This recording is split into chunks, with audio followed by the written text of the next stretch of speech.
ಕಂದ ಬಾರೋ 4ನೇ ತಾರೀಕು ಮುಗಿಲೆ. ಕಂದ ಬಾರೋ 4ನೇ ತಾರೀಕು ಮುಗಿಲೆ. ಪ್ರಾಣ ಬೆದರಿಕೆ ಯಾರಾಗ್ತಾರೆ? ಯಾರು ಚಿಕ್ಕಬಳ್ಳಾಪುರ ಖಾಲಿ ಮಾಡ್ತಾರೆ? ಯಾರು ರಾಜೀನಾಮೆ ಕೊಡಬೇಕು? ಚಿಕ್ಕಬಳ್ಳಾಪುರ ವಿಧಾನಸಭಾ ಕ್ಷೇತ್ರದಲ್ಲಿ ತೆಲುಗು ಡೈಲಾಗ್ಗಳ ಪ್ರಭಾವ ಹೆಚ್ಚಾಗಿದ್ದು, ಶಾಸಕ ಪ್ರದೀಪ್ ಈಶ್ವರ್ ತೆಲುಗು ಡೈಲಾಗ್ಗೆ ಜೆಡಿಎಸ್ ಮುಖಂಡ ಮೋಹನ್ ತಿರುಗೇಟು ನೀಡಿದ್ದು ಚಿಕ್ಕಬಳ್ಳಾಪುರ ಕ್ಷೇತ್ರದಲ್ಲಿ ಸಖತ್ ವೈರಲ್ ಆಗುತ್ತಿದೆ.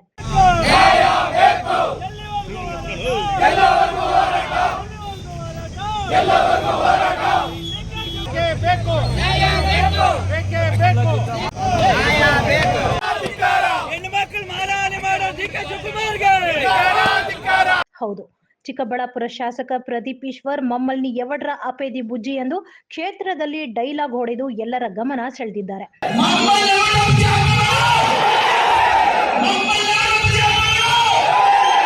ಹೀನಾಯವಾಗಿ ಮಾತನಾಡಿ ನೀನು ಇನ್ನೂ ನೆನ್ನೆ ಮೊನ್ನೆ ಬಚ್ಚಾನೋ, ನೀನು ಇನ್ನೂ ನೆನ್ನೆ ಮೊನ್ನೆ ಬಚ್ಚ ಅಂತದ್ದು ಕುಮಾರಣ್ಣನ ಬಗ್ಗೆ ನೀನು ಎಲೆಕ್ಷನ್ ಮುಗಿಲೆ ಆಮೇಲೆ ನಾನು ಕುಮಾರಣ್ಣನಿಗೆ ಯಾವ ರೀತಿ ಉತ್ತರ ಕೊಡು? ಪ್ರಾಣ ಬೆದರಿಕೆ ಆಗ್ತೀಯೇನೋ ಕಂದ. ಜೆಡಿಎಸ್ ಮುಖಂಡ ಮೋಹನ್ ಹಾಸನದ ಪೆನ್ಡ್ರೈವ್ ವಿಚಾರದಲ್ಲಿ ಮಹಿಳೆಯ ಫೋಟೋ ಬ್ಲರ್ ಮಾಡದೆ ಬಿಡುಗಡೆ ಮಾಡಿಸಿದ ಡಿಸಿಎಂಗೆ ಧಿಕ್ಕಾರಗಳನ್ನು ಕೂಗಿ ಚಿಕ್ಕಬಳ್ಳಾಪುರ ಶಾಸಕ ಪ್ರದೀಪ್ ಈಶ್ವರ್ಗೆ ಟಾಂಗ್ ಕೊಟ್ಟಿದ್ದಾರೆ. ತನ್ನ ಕರ್ನಾಟಕದಲ್ಲಿ ಹೀನಾಯ ಸ್ಥಿತಿಗೆ ತಲುಪೋದಂತ ಶತ ಸಿದ್ಧ. ಇದು ಬರ್ದಿಟ್ಕೋ.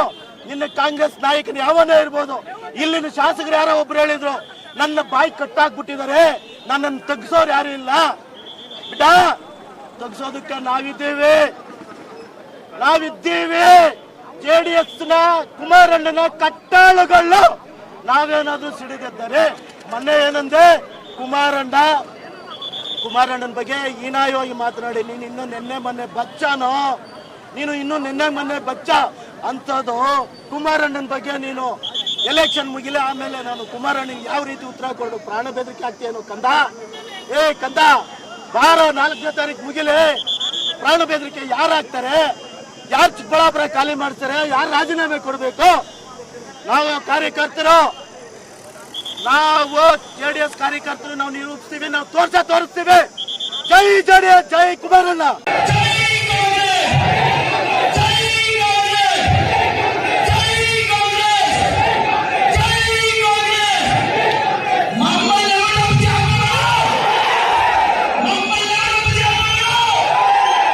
ನೀನು ಇನ್ನು ಬಚ್ಚ, ನಿನ್ನ ಆಪೇದಿ ಮೇಮೇರ ಬುಜ್ಜಿ ಎಂದು ತೆಲುಗಿನಲ್ಲಿಯೇ ರಿವರ್ಸ್ ಡೈಲಾಗ್ ಹೊಡೆದು ತಮ್ಮ ಆಕ್ರೋಶವನ್ನು ವ್ಯಕ್ತಪಡಿಸಿದ್ದಾರೆ. ಅಷ್ಟೇ ಅಲ್ಲದೆ ಲೋಕಸಭಾ ಚುನಾವಣೆ ಫಲಿತಾಂಶ ಬಳಿಕ ಕಾಂಗ್ರೆಸ್ ಧೂಳಿಪಟ ಆಗಲಿದೆ ಎಂದು ಭವಿಷ್ಯ ನುಡಿದಿದ್ದಾರೆ.